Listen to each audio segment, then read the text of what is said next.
Mais qu'est-ce qu'on vous avait dit? L'incident, le drame de Shibuya. Et ça y est, on y est. Ça part dans tous les sens. C'est dramatique ce qui est en train d'arriver. Et surtout ce qui va arriver. Et bien sûr, il faut qu'on en parle. Mesdames et messieurs, ici Chage et on se retrouve aujourd'hui pour parler sur la chaîne secondaire Saya Chage le Phénix, donc de l'épisode 15 de la saison 2 de Jujutsu Kaisen, donc concernant le drame de Shibuya, ou épisode 39 si tu suis la série depuis le début. Et bien sûr, c'est un épisode qui restera marqué dans les mémoires, le retour de Sukuna. Depuis le début de la saison 2, nous n'avons pas entendu parler du gentil Tami qui se cache dans le ventre de Yuji, oui, le bon vieux Kyuubi, version là pas gentille, vraiment pas gentille du tout, et qui risque pas de devenir sympathique étant donné que son arrivée est magistrale. Mais bien sûr, en termes d'animation, déjà l'épisode est ultra propre. Les scènes qui avaient dérangé lors de la semaine dernière, surtout l'arrivée de Toji, ont été retravaillées pour ce début d'épisode. Voilà, son arrivée est magnifique. En plus, avec la narratrice, bah ça marche juste extrêmement bien. Celui qui s'est émancipé de la malédiction des oui, toutes ces histoires de clans et compagnie, lui, il s'en fout. Lui, il a quitté tout ça. Lui n'est plus qu'une machine à tuer. Et c'est pour ça que le Toji est juste magnifique. Et bon, donc, grosso modo, pour moi, cet épisode qui se nomme Oscillation 2, voilà, Oscillation, est-ce que j'ai grand chose à dire sur le titre de l'épisode? Je ne pense pas en réalité, mais en soi, c'est plus un épisode pour moi qui permet de remettre les pendules à l'heure par rapport au niveau de puissance des personnages. Parce que Jujutsu Kaisen, quoi qu'on en dise, hein, bien sûr qu'il y a des thèmes qui sont abordés et donc des choses sur lesquelles on peut réfléchir, mais là, en fait, c'est aussi un manga de baston. Bien sûr, Jujutsu Kaisen, combat de sorcellerie. Donc là, juste avoir un petit rapport d'échelle entre les différents personnages, c'est ce qu'on voit lors de cet épisode, bah, c'est ultra violent. Parce que bien sûr, il y a des personnages qui sont tombés. Mais bien sûr, donc là, c'est tout ce qu'on va avoir durant tout l'épisode. Avec un Toji qui va arriver, et déjà dès le début, parce que nous, on l'a juste vu combattre Gojo et Geto à l'époque, là où ils étaient les plus forts des exorcistes en leur temps. Et c'est ça qui est juste impressionnant, en fait. C'est que dans Jujutsu Kaisen, tu vois souvent des personnages combattre entre eux, tu vois, parfois des personnages surpuissants combattre entre eux et tu saisis pas la puissance qu'ils ont réellement, mais c'est quand tu les vois avec le commun des mortels, les exorcistes même de grade 1 qui sont censés être au top niveau, tu vois, Nanami, quand il s'est retrouvé face à celui qui avait le sort, donc qui pouvait le préserver face à Nobara, là.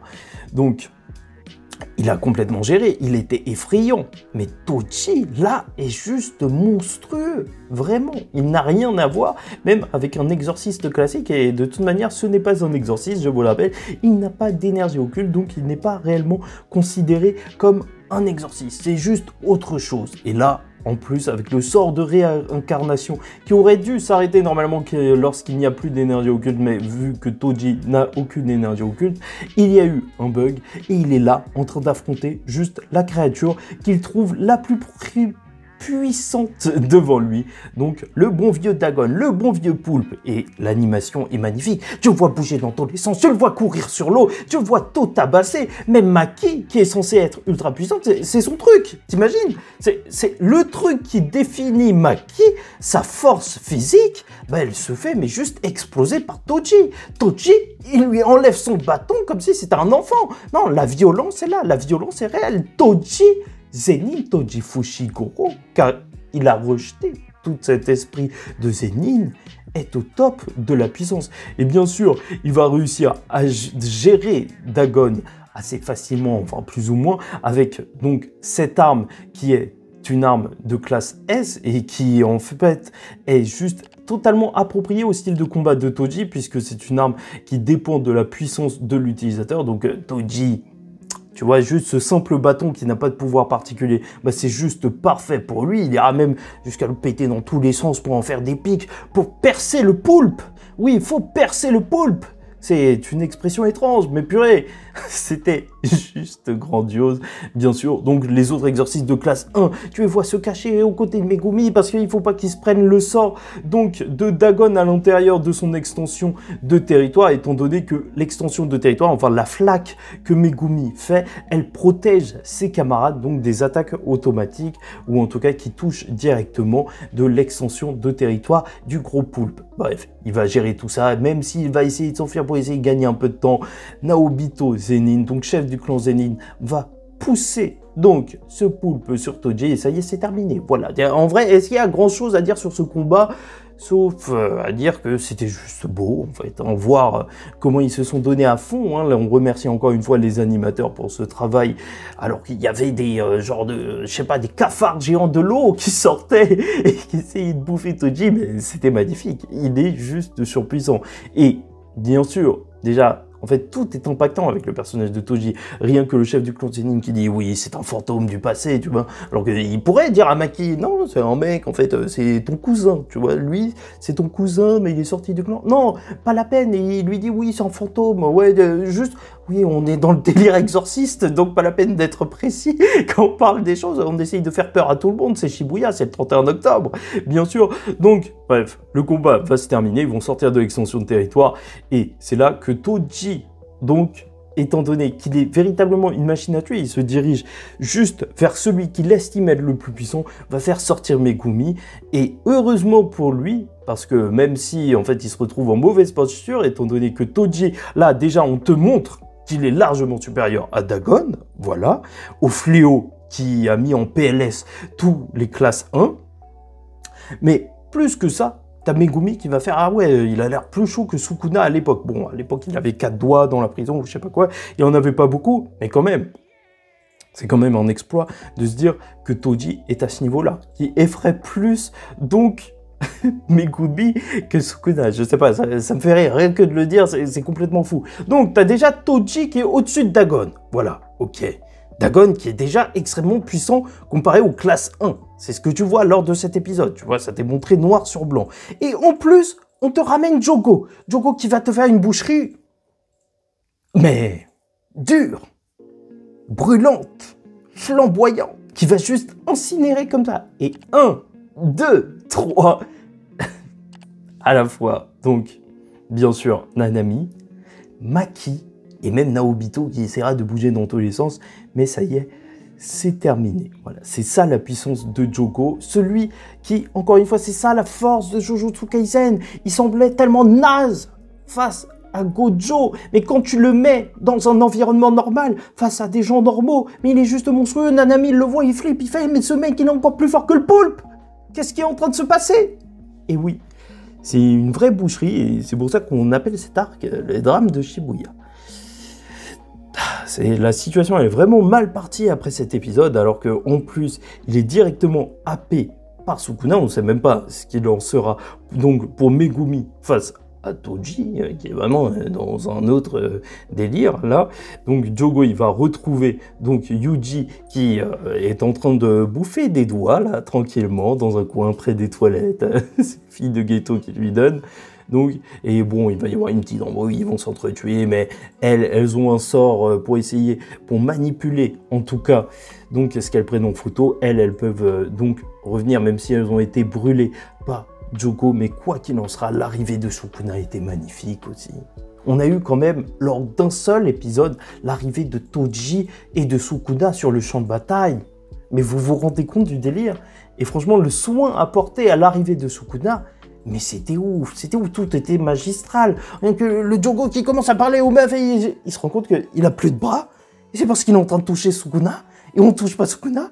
Puis il recule, et même la symbolique, le simple fait que, tu vois, Jogo, il s'estime supérieur à ses filles, et c'est totalement normal. Mais lorsque Sukuna arrive, il est littéralement, en fait, sur la même ligne que, tu vois, il se tient à côté que des deux filles, parce que, oui, Sukuna est au-dessus, en fait. Face à Sukuna, il est comme c'est défini en fait, il n'est absolument rien, il va devoir s'agenouiller, et même avec les deux genoux, puisque sa tête, elle va être découpée, enfin un bout de sa tête, parce qu'il ne sait pas bien agenouiller.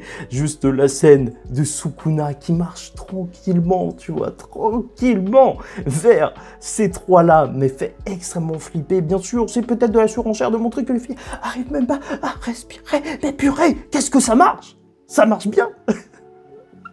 Ah là là, et le Sukuna, le légendaire, voilà, replaçage de Vush, ça c'est un classique que les chauves environt, bien évidemment. Parce qu'à chaque fois, on pense aux chauves dans ce genre de scène de recoiffage. Et voilà, déjà, c'était mal barré pour les filles. Hein. Ils ont essayé de lui demander un service, on ne demande pas de service à Sukuna. Enfin, surtout quand on le menace, enfin, quand on lui propose, oui, sinon je te donne un doigt. Ah bah... Ouais, c'était terminé, c'était terminé. La mort ultra violente avec la tête qui explose juste comme ça et l'autre qui finit désintégré, c'est monstrueux. Tu vois même que Sukuna quand même, il a un certain intérêt pour les techniques occultes. Hein. Il va ramasser le téléphone, il va regarder, il va juste réfléchir un petit peu ce que c'est, comme quoi il est vraiment intéressé par l'exorcisme aussi. Tu vois, c'est aussi un maître de l'art de l'exorcisme. Et alors que, en fait, Jogo, il va lui dire, oui, il faut que tu fasses un plan, il faut que tu fasses un serment avec Yuji pour conserver le corps, parce que tu peux prendre des personnes en otage, parce qu'il y a des gens là à Shibuya, donc c'est le moment parfait, blablabla. Sukuna, il s'en fout. Lui, il a déjà son plan. Faut arrêter de le calculer dans nos plans ou je sais pas quoi, essayer de faire des plans avec lui. Lui, il vit sa vie. Il faut arrêter. Ah non, c'est trop bon. Le personnage de Sukuna, il est juste excellent. Et c'est sur ça qu'on terminera l'épisode. Donc, alors que le Jogo, c'était peut-être celui qui était au-dessus de la chaîne alimentaire, et il vient de défoncer 3 exorcistes de classe 1, mais tu vois qu'il n'est rien du tout face à Sukuna. Sukuna, il a une quinzaine de doigts, et il dit quand même que, en fait, il veut bien le suivre s'il se fait toucher une seule fois. Le mec, il n'a pas l'infini, hein. Parce que certaines personnes, je sais, on se dit, ah oui, mais c'est normal, il peut pas se faire toucher. Si, normalement, il peut se faire toucher. C'est juste que il est présomptueux, mais en même temps, il a le droit. Hein. C'est Sukuna. Voilà. Et c'est pour ça qu'on va sûrement assister à un combat entre les deux, où Jogo va juste tenter de toucher Sukuna. Mais c'est n'importe quoi. L'humiliation est réelle. Jogo, c'est vraiment le personnage qui aura souffert toute sa vie. Était face à Gojo, puis face à Sukuna, c'est triste. Hein. Heureusement qu'il a eu le temps de brûler nos chers autres camarades. Et ça, c'était violent. Bon bref, n'hésitez pas à me dire ce que vous avez pensé de l'épisode. Moi, je l'ai trouvé juste génial. Je trouve que tout a été bien fait. C'est vrai que Jujutsu Kaisen, ça manque peut-être d'OST extrêmement impactante, même si celle de Sukuna, là, je sais pas si elle a des nouvelles, mais par contre, celle-là était vraiment pas mal. Ok. Dommage qu'on soit passé assez vite quand même sur les scènes d'incinération donc des classes 1. Mais en même temps, c'était tellement violent et ça participe à la violence et à la folie de cet épisode où il se passe plein de trucs quand même et où en fait tout s'annonce extrêmement mal. On se rend compte que sans Gojo Satoru, bah, on fait moins les fiers. C'est sûr qu'on fait moins les fiers. Bien sûr, lors de cet épisode, on a quand même eu la petite mention à Gojo quand les filles pensaient à Geto et qu'elles demandaient « Oui, Gojo, blablabla, c'est ton meilleur ami, blablabla. » Au moins, on a notre petite mention de Gojo par épisode, parce qu'on ne peut pas, un épisode sans Gojo, sans même voir ou entendre le nom de Gojo, ça ne se fait pas chez ma part, apparemment. Enfin bref, donc n'hésitez pas à liker ou disliker la vidéo, commenter, donner votre avis en commentaire et vous abonner si vous n'êtes pas encore abonné, car chaque semaine, nous parlerons de Jujutsu Kaisen et même de ces rapports de force qui sont clairement établis lors de cet épisode.